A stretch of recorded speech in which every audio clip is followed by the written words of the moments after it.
আসসালামু আলাইকুম ভিউয়ার্স, যারা ক্যানভা অ্যাপ দিয়ে টি-শার্ট ডিজাইন শিখতেছেন তাদের জন্য সম্পূর্ণ এই ভিডিওটা। তার কথা না বলে আমরা ভিডিওটা শুরু করি।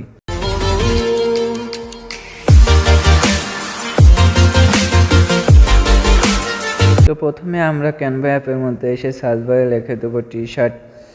এখানে অনেক ফটো আসবে, এখানে টি-শার্টের ফটো আসবে। এখান থেকে যে কোনো একটা ফটোর উপর ক্লিক করলে হবে। আমরা এই ফটোটির উপর ক্লিক করে এখান থেকে নেবো একটা, এটাকে কাট করে দিয়ে তারপর এখান থেকে আমরা এই সাদা টি-শার্টটি ডিজাইন করব।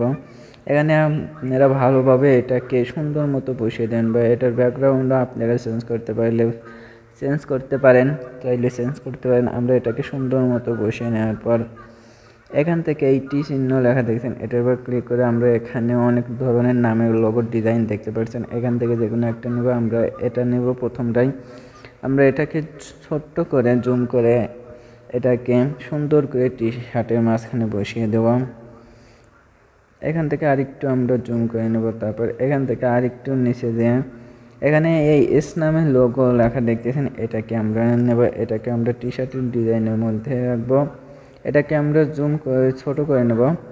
এখান থেকে আমরা আরও একটু ছোট করে নিয়ে তারপর এটাকে ঠিকঠাক মতো টি শার্টের পর বসিয়ে নেব। দেখেন, তারপর এখান থেকে আমরা এই সেভ লেখা দেখতেছেন, ওখানে ক্লিক করবো। তার আগে আমরা এটাকে একটু জুম করে নেই। তারপর এই সেভের পর ক্লিক করলে এখানে ডাউনলোড লেখা দেখবেন, নিচে ডাউনলোড লেখা, এখানের উপর ক্লিক করবেন। তারপর এখান থেকে এই ডাউনলোডের পর ক্লিক করবেন। গ্যালারিতে আপনার ফটোটি অ্যাড হয়ে যাবে বা সেভ হয়ে যাবে। তো আমাদের ভিডিওটা ভালো লাগলে লাইক, কমেন্ট অ্যান্ড সাবস্ক্রাইব করতে ভুলবেন না।